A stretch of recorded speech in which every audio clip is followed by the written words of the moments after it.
안녕하세요. 오늘도 사연살롱을 찾아주셔서 감사합니다. 저는 성동구에 사는 70대 중반의 할머니예요. 한강과 그 맞은편에 아름다운 서울 풍경이 보이는 좋은 아파트에 살고 있죠. 제가 여기에 살게 된 건 불과 몇 달 전부터예요. 한 6, 7개월쯤 됐으려나요? 저는 제가 먹은 나이만큼이나 산처럼 높고 계곡처럼 내려가는 세월을 보냈어요. 그래서 젊을 때 첫 딸과 헤어지기도 했고요.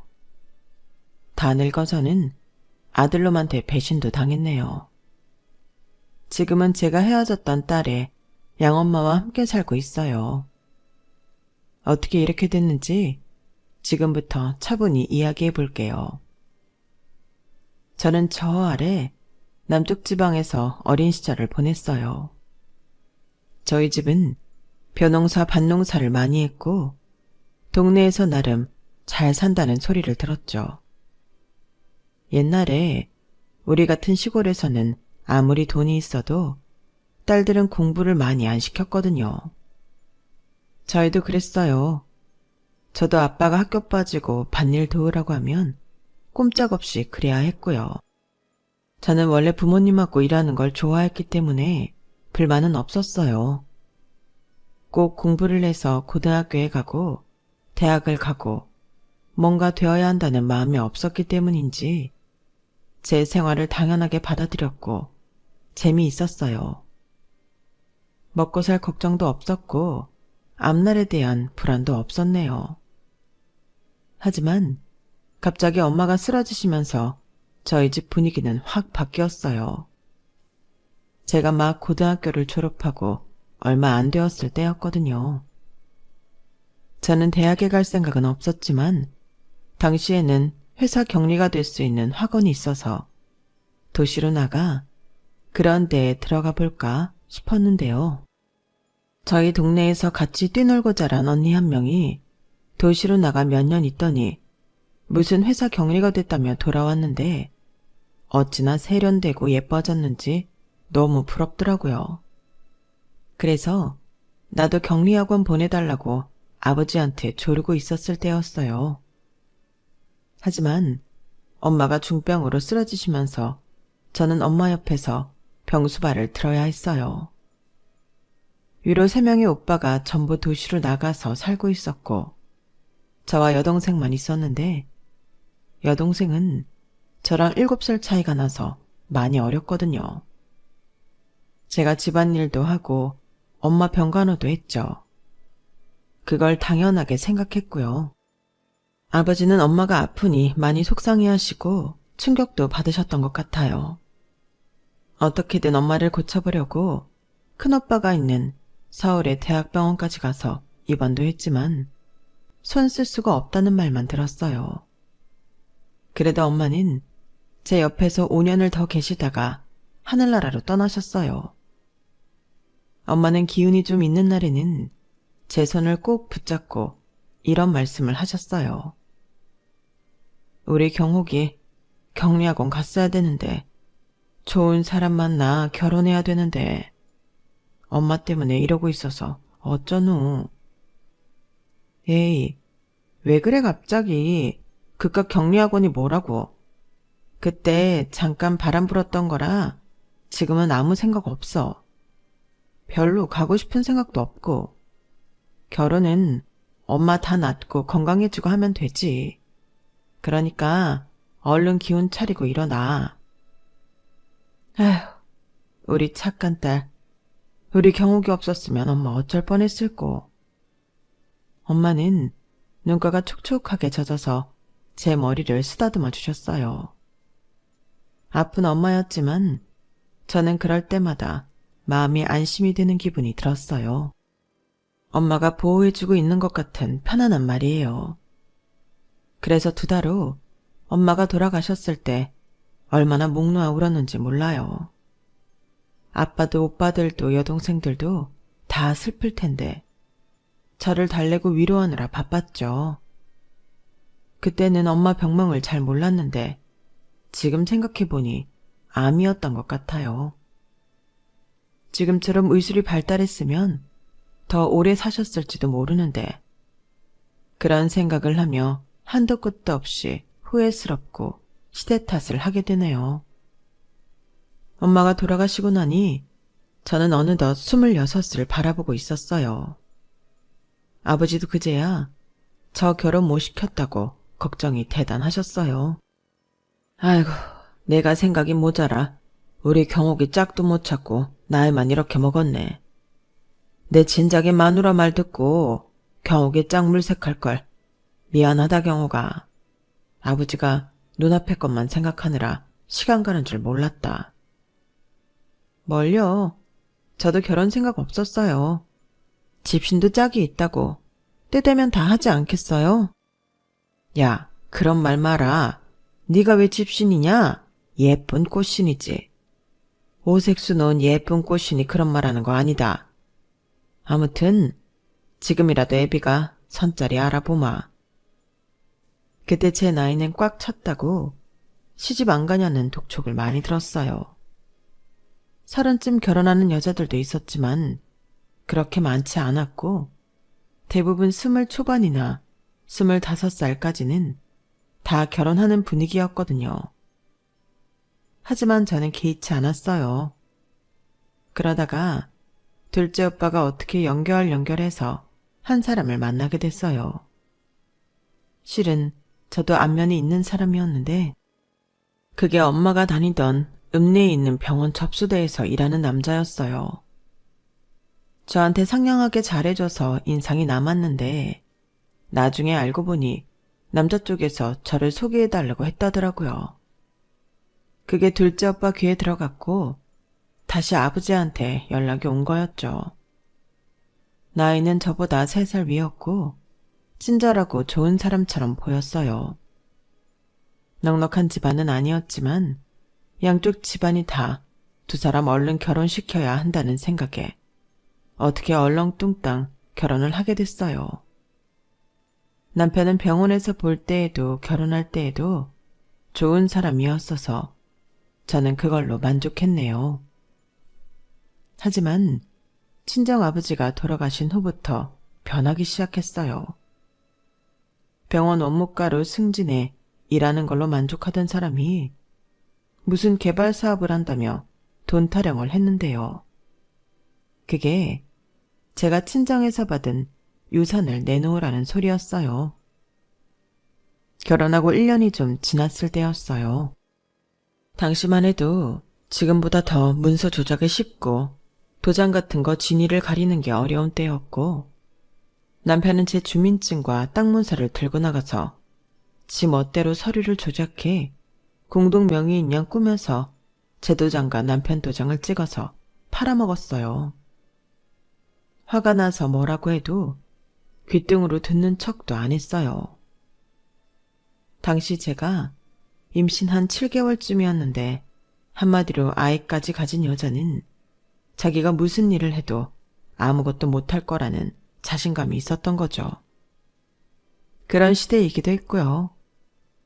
남편은 사업 핑계로 사람들을 만나 술자리를 갖고 집에 늦게 들어오기 일쑤였어요. 당연히 임산부의 저에 대한 배려는 없었고요. 돈 쓰는 걸 직접 본 적은 없지만 하고 다니는 모양새만 봐도 돈을 물 쓰듯이 펑펑 쓴다는 걸 알겠더라고요. 남편이 그렇게 제가 친정에서 받은 유산을 꽤나 많이 써버렸고 저는 딸아이를 낳고 몸조리를 할 때였는데 아무래도 안 되겠다는 생각이 들더군요. 저는 결혼할 때 친정에서 마련해준 폐물들을 몰래 감춰놨어요. 살림하며 한 푼 두 푼 돈을 모아뒀던 통장도요. 그건 말 그대로 비상금이었기 때문에 남편이 더 이상 벌어오는 돈이 없으면 그걸 써야 했죠.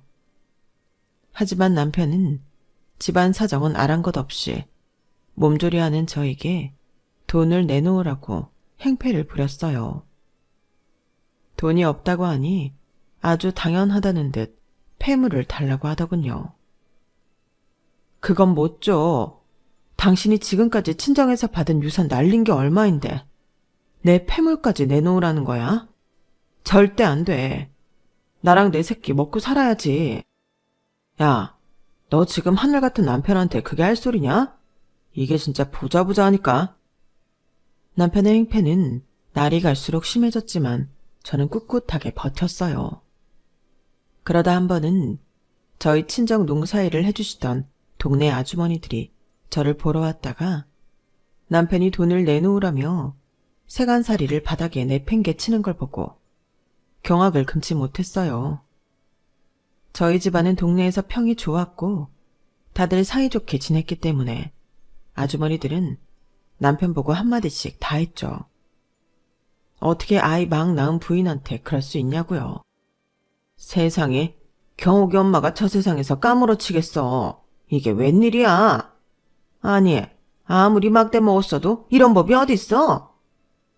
그러게, 저 집안 소문 안 좋다는 말 들었을 때 이 결혼 말렸어야 했는데 우리가 아주 도시락 싸가지고 다니면서 뜯어 말렸어야 했어. 남편 집안은 다른 지역이었는데 알고 보니 그 동네에서 그닥 평이 좋지 않았나 봐요. 그걸 뒤늦게 한 동네 사람들이 저희 결혼을 말려보려고 했지만 나이 찬 저를 시집 보내려고 애쓰고 있는 아버지와 오빠들을 보니 적극적으로 말릴 수가 없었대요. 아버지도 돌아가시기 전에는 그 사실을 알고 좀 후회를 하셨다는데 저한테는 내색을 안 해서 몰랐고요. 둘째 오빠도 이런 사실은 전혀 몰랐다고 했어요. 아무튼 이런 일이 있으면서 병원에서도 동네에서도 남편을 비난하는 사람들이 늘자 남편은 눈치를 보더라고요. 저한테 좀 잘해주기도 했고요. 그제야 딸아이 이름도 지었어요. 남편 집에는 딸아이 돌림자가 없다고 해서 저는 친정 조카아이들과 같은 돌림자인 해를 따서 해수라고 이름을 지었어요. 그 이름을 남편이 동사무소 가서 신고해줬고요. 그때만 해도 이제는 남편이 전처럼 다시 성실하게 살 거라고 착각했어요. 아이가 밤새 열이 끓고 아프기 전까지는요. 남편은 그때 병원을 관두고 다른 일을 알아본다며 집에서 놀고 있는 중이었지만 그래도 병원에 연줄이 있을 때인데도 자기는 병원에 갈 수 없다고 하더라고요. 성공할 거라고 큰 소리치고 그만뒀는데 이런 모습 보일 수 없다나요? 그러면서 전화만 해주겠다고 했고 저는 날이 밝자마자 애를 들쳐업고 택시를 잡아타고 병원 응급실로 갔어요.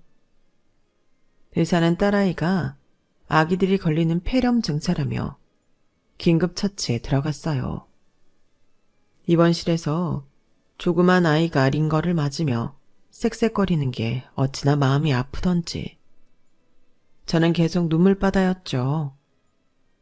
아이는 그날 하루 꼬박 고비였고 저는 아이 옆을 지키느라 집이랑 남편은 안중에도 없었어요. 그리고 다음날 점심시간쯤이 돼서야 아이가 열도 내리고 진정이 됐는데 그 전에 집에 왔던 아주머니가 황급히 저를 찾아왔더라고요. 아유, 경호가 네 집 가봐라. 큰일 났다. 나는 김치 담은 거 좀 주려고 갔다가 깜짝 놀랐잖아. 집이 다 뒤집혀서 난장판이고 네 신랑 집은 보이지도 않는다. 없어졌어. 아주머니는 김치를 주려고 왔다가 집이 난리 난 걸 보고 저를 찾았고 이웃한테서 아이가 아파 여기 병원에 왔다는 말을 들었다고 했어요. 저는 아주머니한테 아이 좀 봐달라고 부탁하고 황급히 집에 왔죠. 아주머니 말대로 집은 아수라장이 돼서 제대로 된 살림살이를 찾아보기도 힘들 지경이었어요. 그릇이니 컵이니 다 박살내놓고 제 화장대 거울까지 깨져 있더라고요. 남편은 제가 꽁꽁 숨겨놓은 개인 금고에서 폐물을 전부 가지고 사라졌어요. 전날 병원에 가기 창피하다고 전화만 해주겠다고 했던 게을러 보이고 짜증난 얼굴이 남편의 마지막 모습이었어요. 저는 망연자실해서 그 자리에 털썩 주저앉았어요. 정말 막막하더라고요.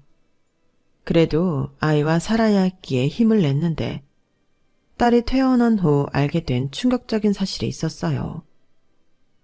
남편이 집까지 저당 잡혀서 돈을 해먹고 도망갔다는 거였죠. 결국 집은 빚쟁이들한테 넘어갔고 저는 집에 남은 것들 중 그래도 돈이 되는 것들을 모아 팔았어요. 더 이상 그곳에 있을 수 없어서 저는 둘째 오빠가 있는 대도시로 갔어요. 거기서 오빠가 소개시켜준 시장통 식당에서 일을 하게 됐죠. 둘째 오빠는 자기 때문에 제가 이상한 사람 만나 고생하게 됐다고 미안해했어요. 저는 그러지 말라고 했고요. 어떻게 사람이 남의 속마음 본성까지 다 알 수 있겠어요. 오빠 잘못이 아니니 그러지 말라고만 했네요. 거기서 저는 딸이 5살 생일이 될 때까지 일을 했어요. 오빠들은 저를 도와주고 싶어 했지만 정말이지 힘든 일이 한꺼번에 온다고 이상하게 저희 오빠들도 다 하는 일이 안 되고 고생스러울 때였어요. 막내 오빠는 하다 안 돼서 해외로 이민까지 가버렸어요. 거기에 가서 뭐라도 해먹으며 살겠다고요. 저도 저대로 버티다가 결국 병을 얻고 말았어요. 갑상선 기능에 문제가 생겼는데 너무 피곤해서 일을 제대로 할 수가 없겠더군요. 그때 제가 식당에 있으면서 개인적으로 반찬 주문을 따로 받았어요. 식당 사장님도 제 음식 솜씨가 좋다며 오히려 저한테 돈 벌라고 주문을 받으라고 등 떠밀어 줬네요. 그렇게 반찬을 주문하는 집들은 거의 잘 사는 사람들이었어요. 돈 좀 있는 사모님들이었죠. 그중 한 집이 사업하는 집이었는데 사모님이 제 또래에 참하고 좋은 분이었어요. 제 딸을 유독 예뻐했는데 알고 보니 아이를 못 낳는다고 하더라고요. 아이를 너무 갖고 싶은데 못 갖는다니 딱해서 제가 더 잘해줬었네요. 그런데 그 집에서 저희 딸을 양녀 삼고 싶어 한다는 얘기가 심심찮게 들려왔어요. 저는 그런 일은 절대 있을 수 없다고 잘라 말했고 그 뒤로 그 사모님과 만나지 않고 있었어요. 저는 몸이 너무 안 좋아서 일을 할 수도 없었고 한국에 있는 두 오빠는 저를 도울 형편이 안 됐어요. 여동생도 좀 먼 데로 시집가서 보기가 힘들었죠. 정말 온 집안이 가장 힘든 시기였네요. 그때 그 사모님이 집에 누워있는 저를 찾아와서 설득했어요. 제가 혜수를 정말 예뻐하고 좋아해요. 나한테 이런 딸이 있으면 얼마나 좋을까 항상 생각해요. 경옥 씨, 제가 혜수 정말 잘 키울게요.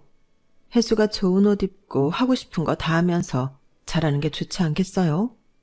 네? 사모님은 몇 차례씩 저를 찾아와서 열심히 설득했고 어느 날 동네에서 돈 없는 거지라고 또래 아이들한테 놀림을 받고 우는 딸을 본 저는 피눈물을 흘리며 아이를 보내기로 결심했어요. 혜수야, 엄마 잊지 마. 엄마도 우리 혜수 절대 안 잊을 거야. 엄마가 미안하다. 이렇게 혜수랑 헤어지게 만들어서 정말 미안해. 우리 딸 엄마가 너무너무 사랑해. 그래서 보낸다는 거 잊지 말아줘. 저는 마지막으로 아이를 꼭 안고 저와 둘이 찍은 사진이 든 목걸이를 짐에 넣어주었어요. 아이가 저에게 손을 흔들고 고급 승용차에 타는데 정말 가슴이 찢어진다는 게 뭔지 알겠더군요. 눈에 넣어도 아프지 않은 내 자식이 내 품을 떠나는 차의 뒷모습을 보며 저는 결국 통곡을 하고 말았어요. 그 자리에 주저앉아서 얼마나 울었는지 몰라요. 한동안 끙끙 앓아 누웠던 저는 두어 달 만에 자리에서 일어났고 언젠가 다시 만날 딸을 위해서라도 열심히 돈을 벌어야겠다고 다짐했어요. 저는 어느 회사의 매점에 취직을 해서 일을 하게 됐어요. 규모는 크지 않았지만 직원도 꽤 되고 안정된 회사였죠. 거기서 저는 두 번째 남편을 만났어요. 그 사람은 회사 부사장이었는데 항상 제일 먼저 출근하고 제일 늦게 가는 저하고 출퇴근 시간이 겹칠 때가 많아서 자주 인사를 하다가 가까워졌어요. 그 사람도 부인을 여의고 혼자 산 지 몇 년 됐다고 하더라고요. 처음에는 저렇게 높은 사람이 나한테 무슨 관심이 있겠나 했는데 그 사람은 진심이었어요. 결국 둘이 서로의 처지를 이해하며 재혼을 하게 됐는데 당연히 남편 쪽에서는 저를 못마땅해 했죠. 하지만 남편이 설득하니 집안 어른들이 이랬다고 하네요. 그래, 서로 상처를 보듬어주며 사는 것도 나쁘지 않겠지. 네 나이에 이제 와서 뭘 따지겠니? 우리가 간섭하는 것도 좀 우습다. 모쪼록 둘이 오붓하게 잘 살아라. 그렇게 말씀해 주신 시댁 어른들이 참 감사했어요. 결혼하고도 저한테 별로 싫은 티도 안 냈고요. 남편도 제가 딸을 어쩔 수 없이 떼어 보내야 했던 걸 알고 있었기 때문에 딸부터 찾으라고 했어요. 저는 부랴부랴 전에 살던 곳으로 돌아가 그 사모님 댁을 찾았는데요. 그 사람들은 이미 거기를 떠나고 없었어요. 당연히 딸도 없었고요. 겨우 수소문을 해서 그 집 친척을 찾았는데 정말 놀라운 말을 하더라고요. 그 집 미국 갔어요, 이민이요. 여기 완전 뜬 거예요. 딸내미가 피아노를 되게 잘 쳤거든요. 그래서 그 딸 제대로 가르치겠다고 여기 생활 다 정리하고 떠난 지 좀 됐는데 내가 혹시라도 연락받게 되면 전달해 줄게요. 너무 황망해서 무슨 정신으로 집에 돌아왔는지 기억이 안 나요. 집에 간 저는 남편을 보자마자 붙잡고 어린애처럼 엉엉 통곡했어요. 사정을 알게 된 남편도 너무 안타까워하면서도 저를 위로했죠. 그래도 혜수가 더 좋은 환경에 공부하러 간 거잖아. 잘 되려고 간 거니까 너무 마음 아파하지 마. 우리 잘 살고 있으면 언제든 혜수 만날 수 있잖아.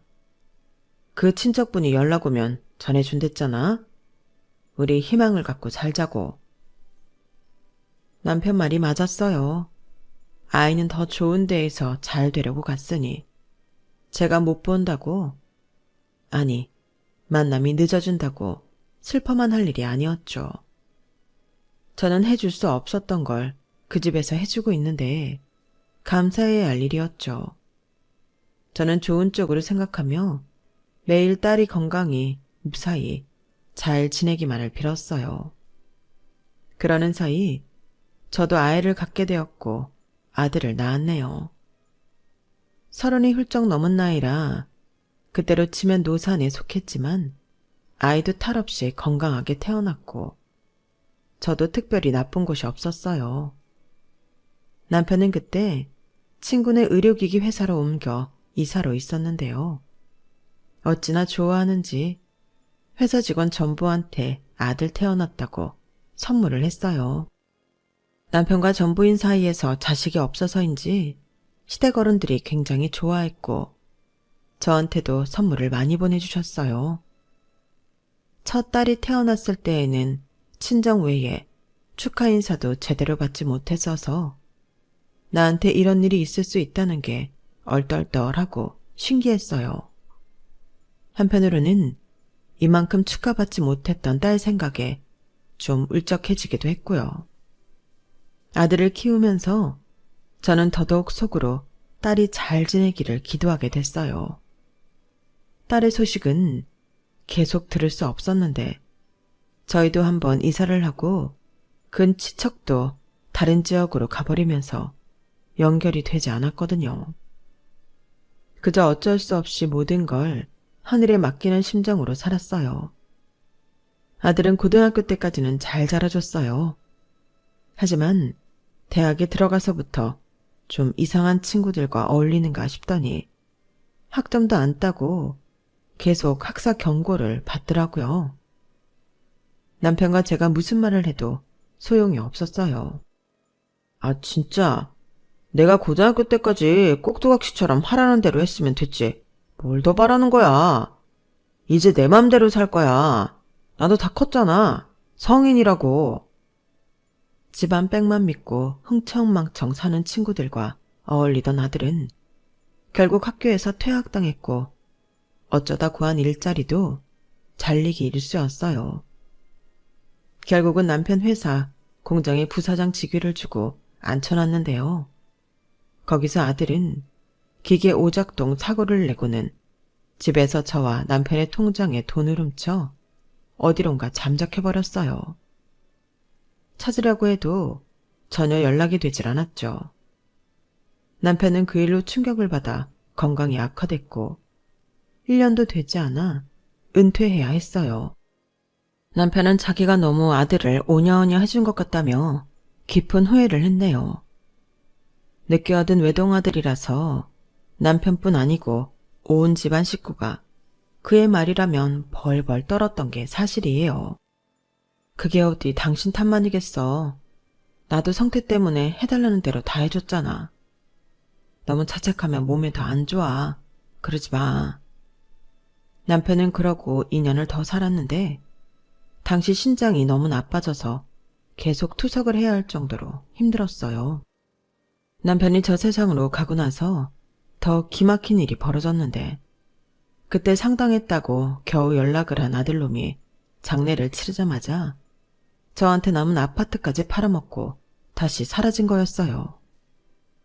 정말 인생이 너무나 더덥고 허무하더라고요.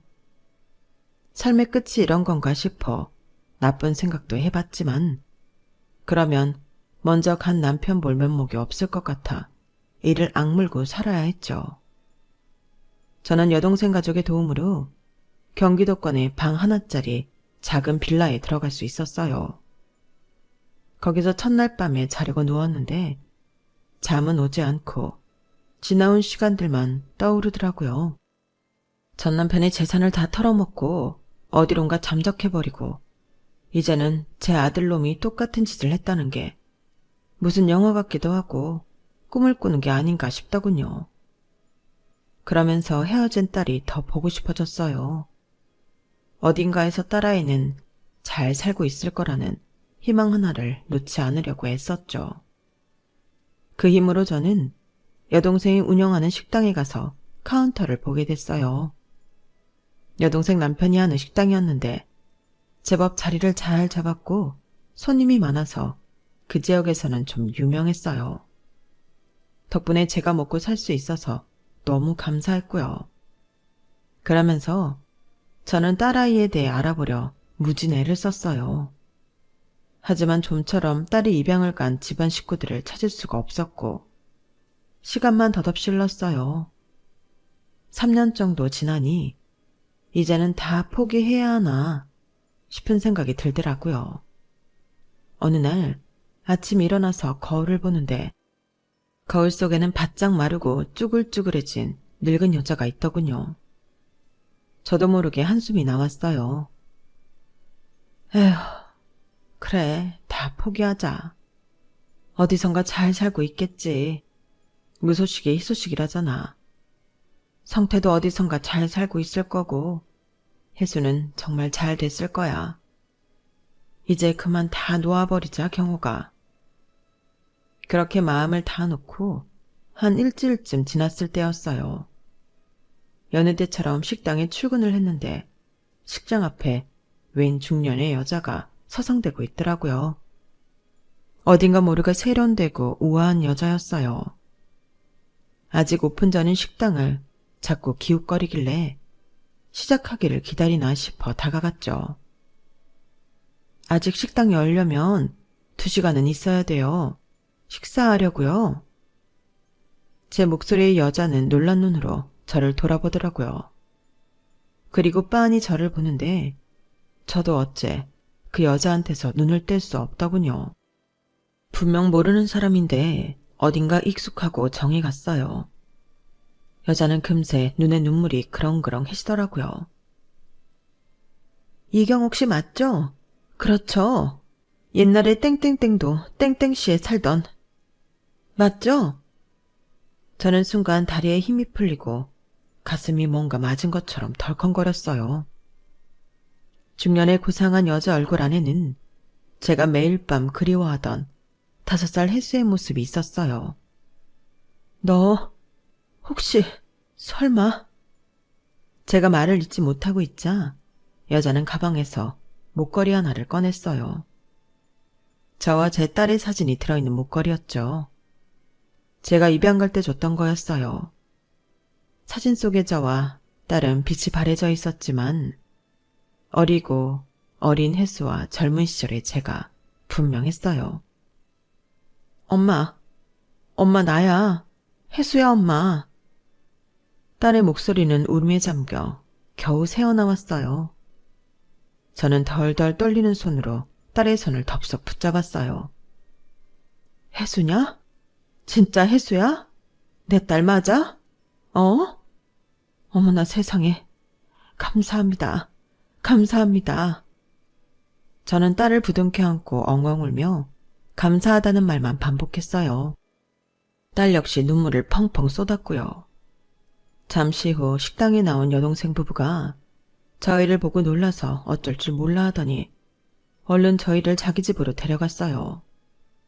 거기서 진정을 한 저희는 그제야 대화다운 대화를 할 수 있었어요. 엄마가 너 엄청 찾았어. 그런데 도저히 연락처를 알 수가 없더라고. 이제는 안 되는가 보다 하고 있었는데 이럴 수가. 어떻게 이런 기적이? 나도 한국에 들어와서 계속 엄마 찾았어. 그러다가 옛날에 외갓집에서 일했다는 할머니 통해서 계속 사람 찾아다니며 엄마 있는데 찾아낸 거야. 근데 엄마, 왜 식당 일을 하고 있어? 그동안도 계속 힘들었던 거야? 저는 그간 어떤 일이 있었는지 딸아이에게 대충 이야기를 해줬어요. 딸도 자기가 살아온 이야기를 하더군요. 입양간 부모는 너무 좋은 사람들이라서 이름도 바꾸지 않고 친엄마도 잊지 말라고 해주었대요. 그리고 딸이 피아노를 너무 잘한다니까 바로 미국에 있는 교수를 만났고 그 교수가 가르쳐보고 싶다고 해서 미국에 갔다고 하네요. 그때 양어머니가 미국에 가는 연락처를 다른 사람에게 전해줬는데 그 사람이 다른 데로 이사를 가면서 저한테 전해주지 않아서 일이 꼬인 거였어요. 아무튼 처음에는 모든 게 잘 되었는데 딸이 대학에 들어갈 무렵 미국에서 친척과 동업하던 양아버지 사업이 어려워졌고 그때 좀 힘들었대요. 딸은 장학금을 받으면서도 돈을 벌어야 했다고요. 하지만 그 후 무사히 대학원까지 졸업했고 여기저기 콩쿠르에서도 상을 타서 미국 내의 작은 대학에서 강의를 할 수 있었대요. 그러다가 한국인 남자를 만나 결혼을 해서 살고 2년 전쯤 귀국했다는 거였어요. 저는 딸의 손을 연신 쓰다듬으며 말했어요. 다행이다 우리 딸. 그래도 큰 고생을 오래 하지 않아 너무 다행이야. 우리 딸 너무 고맙다. 이렇게 잘 커져서 잘 살아줘서 너무 고마워. 내가 이걸 보려고 지금까지 살았나 봐. 무슨 말이야 엄마. 엄마 인생 지금부터야. 이제 나랑 그리고 우리 양부모님이랑 재밌게 잘 살아야지. 엄마 사위도 만나야지. 이제 아무 걱정 마라. 내가 엄마 돌볼 거니까. 그러면서 딸은 저를 꼭 안아주었어요. 저는 그날로 사위를 만났어요. 국제 변호사라는 사위는 한국의 명문대학 교수로 들어왔더라고요. 딸도 예술고등학교에서 레슨을 한다고 했어요. 손녀, 손자도 있었고요. 그걸 보니 제 마음의 응어리가 다 풀어지더라고요. 이걸 보려고 내가 고생을 했구나 싶어 그저 모든 게 감사했어요. 그로부터 한 달쯤 지나 미국에서 딸아이의 양엄마가 왔어요. 양아버지는 몇 년 전에 돌아가셔서 사모님도 이제 다시 한국에서 살기로 했다는군요. 저는 사모님을 거의 50년 만에 다시 만났어요. 살아있으니 이렇게 다시 만나네요. 연락 못해서 미안해요. 저는 당연히 아는 줄 알고 있었는데 미안해요. 아니에요, 사모님. 저야말로 감사합니다. 우리 혜수 저 잊지 않게 해주시고 이렇게 잘 키워주셔서 정말 감사해요. 사모님이라뇨. 이제 그렇게 부르지 마세요. 우리 서로 혜수 엄마라고 부르면 어때요? 나는 그러고 싶은데요. 저와 사모님은 서로를 보며 웃었어요. 그리고 저는 딸아이가 마련해준 지금 사는 성동구 아파트로 왔고요. 혜수를 키워준 양엄마와 함께 살게 됐죠. 이사 오면서 딸 부부는 여동생 부부한테 고맙다고 사례까지 했어요. 저 대신 인사까지 해주니 그제야 내 새끼를 찾았다는 실감이 나더라고요. 너무 고마웠고요. 여동생 부부도 너무 잘됐다고 자기들 일처럼 좋아해줬어요. 딸네 집하고도 가까워서 자주 오갔고 그새 여행도 2번이나 갔다 왔네요. 그동안 먹고 사느라 제대로 만나지 못했던 오빠들 집도 갔고요. 제 평생에 이렇게 편안하고 마음 놓인 시간이 없었어요. 그런데 한 달 전쯤 아파트를 해먹고 달아났던 아들 녀석이 제 앞에 나타났어요. 딸아이가 고등학교에 가서 학생들 레슨하는 날이라 제가 손자 손녀 챙겨주려고 딸네 집에 갔다가 돌아오는 길이었어요. 아파트 공원에서 누가 저한테 달려오는데 보는 순간 너무 놀라 말도 안 나왔어요. 그런데 이놈이 저를 보자마자 돈 좀 해달라는 거였어요. 엄마, 내가 진짜 급해서 그러거든. 헤어진 누나 찾았다며. 그 집 꽤 잘 산다던데. 매형이 국제 변호사에 대학 교수면 돈 많을 거 아니야. 엄마한테 뭘 좀 해줬을 텐데. 그거 나 좀 주라. 어? 내가 진짜 더는 돈 빌릴 데가 없어서 그래. 내가 진짜 잘하려고 했는데 요즘 경제가 너무 바닥이잖아. 그러니까 버틸 수가 없더라고. 나도 엄마한테 그렇게까지 하고 떠나기 싫었는데 진짜 잘 돼서 다시 나타나려고 했어. 다 갚아주려고 했어. 그러니까 돈 좀 해줘. 혹시 엄마한테 없으면 누나한테 얘기 좀 해줘. 어?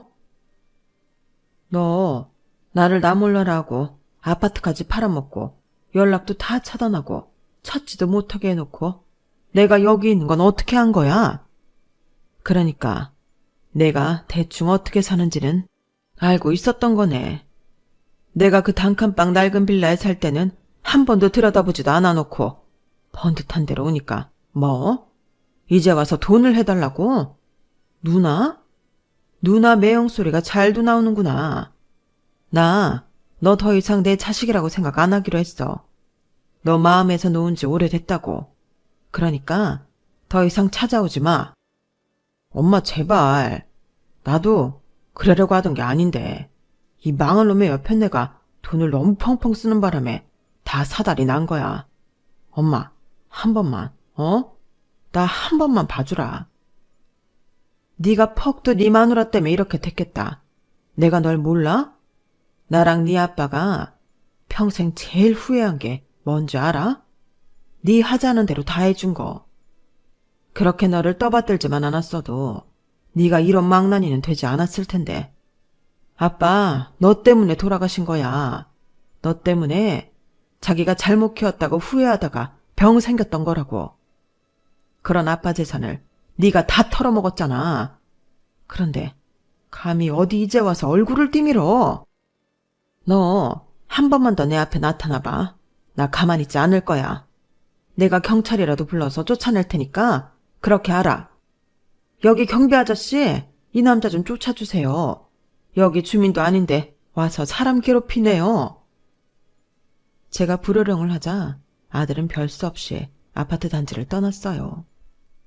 저한테 엄마가 맞냐며 끝까지 불평을 하더군요. 그래도 저는 마음을 단단히 먹었어요.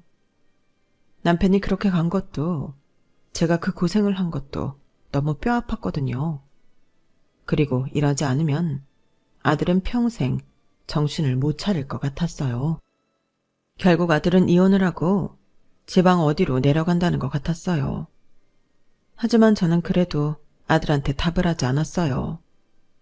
그 녀석은 고생을 해봐야 될 것 같아서 말이죠. 저는 이렇게 자식 하나를 다시 돌려받고 자식 하나는 또 멀리 보내게 됐네요.